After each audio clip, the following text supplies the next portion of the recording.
So, students, today we are going to discuss the basics of Kingdom Animalia, the basic characteristics, the basic terms, the terminologies used in the Kingdom Animalia. So, it will be strictly according to the NCERT textbook, and we will be doing the basics in a very brief video. Number one is the levels of organization. See, the basic unit of classification, the basic unit of organization, okay, is the cell. Cell is the smallest unit of life. We all know that. So, if the cells aggregate to form an animal, this is called cellular level. Okay, understand that if the cells aggregate but they do not make a tissue, then you call it as cellular level. You see it in in phylum Porifera. Okay, the phylum Porifera, the sponges, they have the cellular level of organization. They have a body made up of many cells, but that further tissue formation is not there, organ formation is not there, only cells are there. Many cells are there, but the cells are independent of each other, not connected with each other, like forming a higher mass of organization, nothing like that. Then you have tissue level of organization, which you see in coelentrates. Okay, which you see in coelentrates. In coelentrates, the cells aggregate to form tissues. There are tissues for performing different functions, but the tissues do not get organized into organs. Okay, so tissue level of organization. Then you have organs level of organization, which you see in flatworms. Okay, so they have organs, but they do not have definite organ systems. And apart from these, all the higher phyla, from the roundworms to the chordates, all of them have organ system level of organization. We all understand that very well, that what is organ system level of organization. Okay, so there are 4 levels of organization: cell level, tissue level, organ system level. If the cells do not make any tissue, it is cell level. If the cells aggregate to form tissue, it is tissue level. If the tissues aggregate to form organs, this is organ level. And if there are organ systems, as there are organ systems in our body, you understand that. Okay, there is a circulatory system, there is a respiratory system, there is an excretory system. So that is organ system level of organization. So all the majority of the phyla, they have this organ system level of organization, but the lower phyla, they have lower levels of organization also. The second characteristic which is considered in your NCERT book is the gut. Gut means the digestive tract.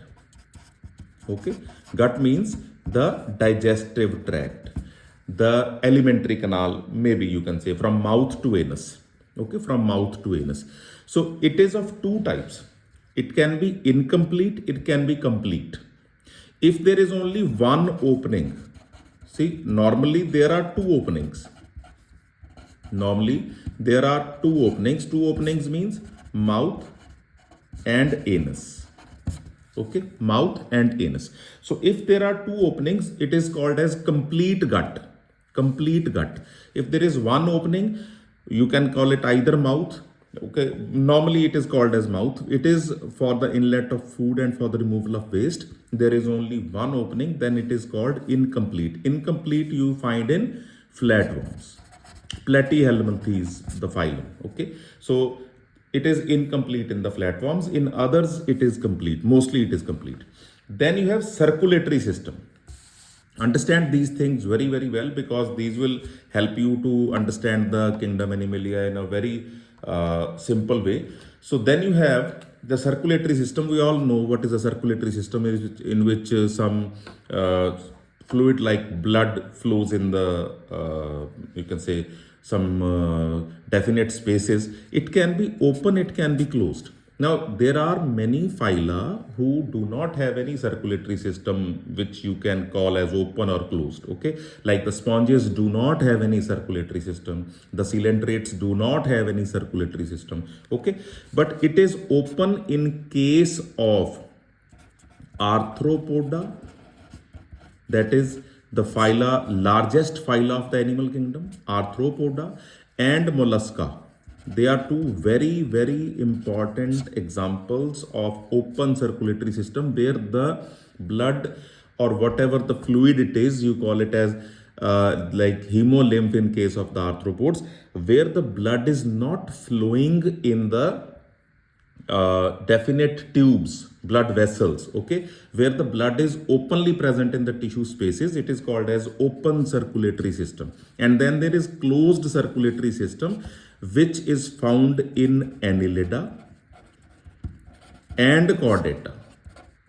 Okay, so Annelida is a smaller, you can say, phylum of the lower animals. Lower animals means you will understand it in a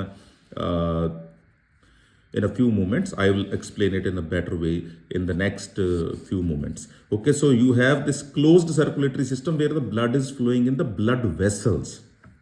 Where the blood is flowing in the blood vessels. Okay, where the blood is not flowing in the blood vessels, it is open. Where the blood is flowing in the blood vessels, it is closed. Obviously, the closed one is a better kind of circulatory system.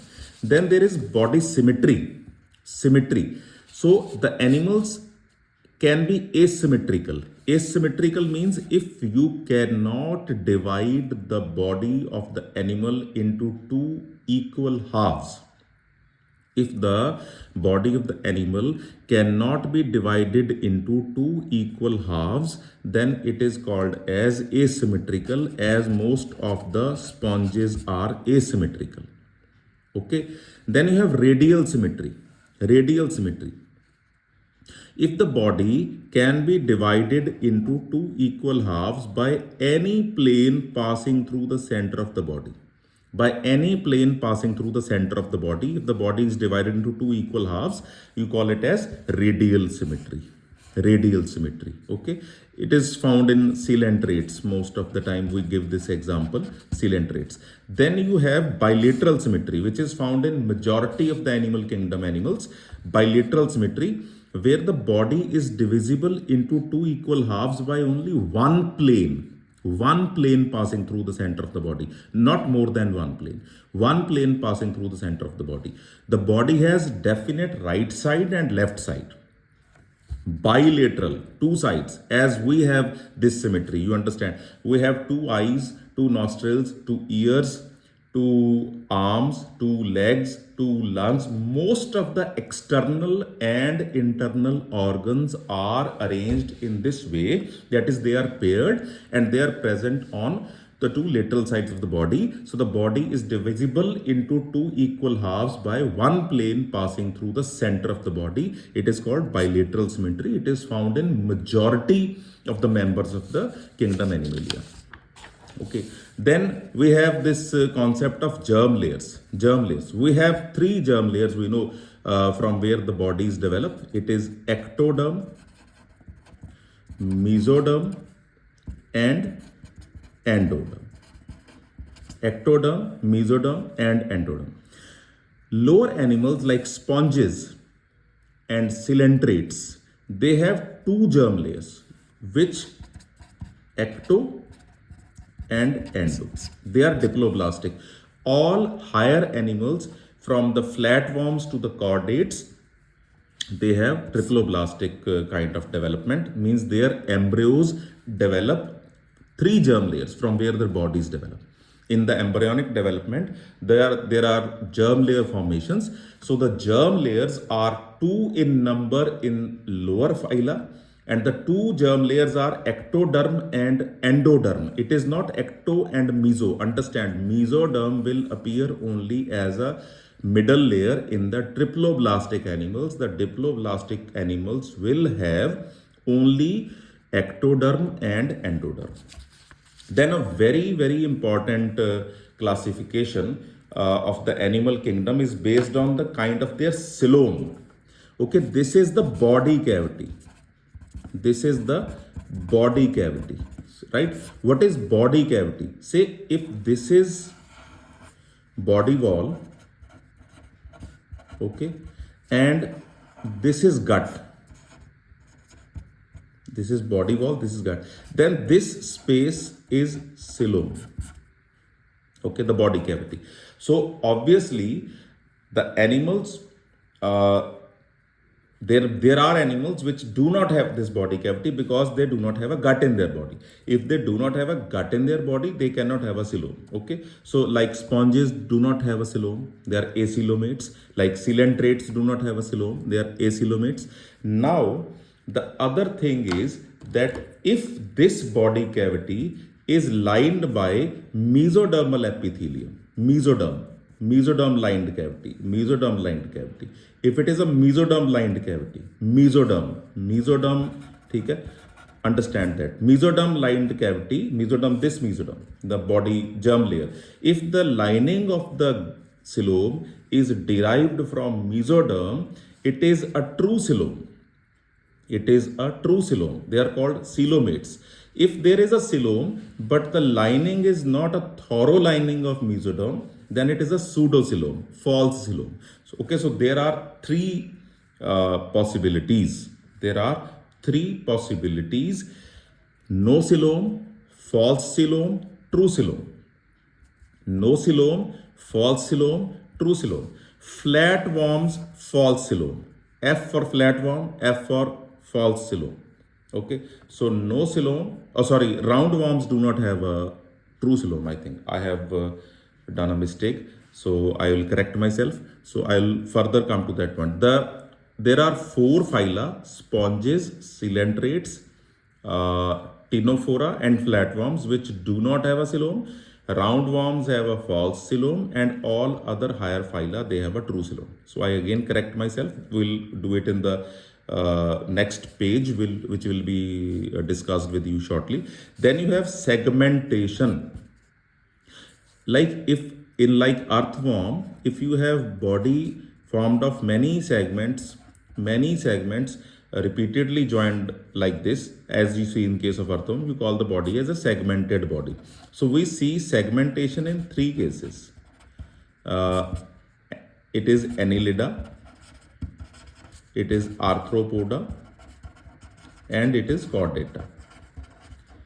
Okay, it is Annelida, which is earthworm; Arthropoda, which is the insects, mostly insects; and Chordata, which is the higher animals. We see clear-cut segmentation in the body, which is very well seen in earthworm Annelida. So metameric body is found in this Annelida. Segmentation of the body is there in Arthropoda also and Chordata also.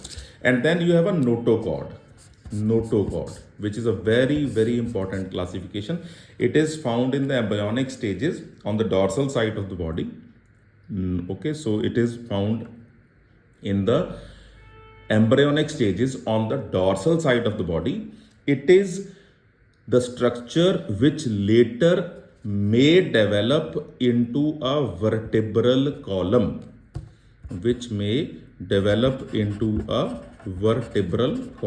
So understand this thing.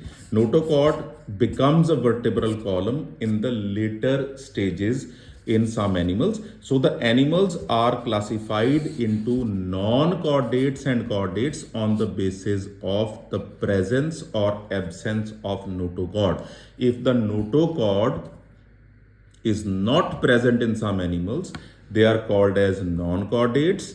If the notochord is present, they are called as chordates. So obviously, the phylum Chordata, as the name is suggesting, the phylum Chordata, they have a notochord. All the other phyla, which are from the Porifera to the Hemichordata, they do not have a notochord, and we classify them as non-chordates. So this is the basic classification of kingdom Animalia.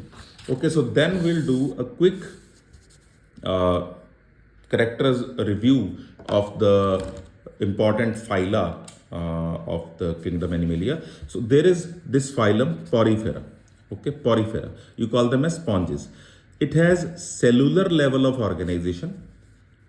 Understand this, cellular level of organization, no symmetry, most of the cases, no symmetry, it is not symmetrical, cell level of organization, and it is diploblastic, it has no coelom. It has no coelom.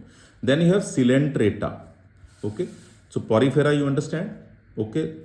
Porifera has only two germ layers, diploblastic, cell level of organization, no circulatory system, no coelom.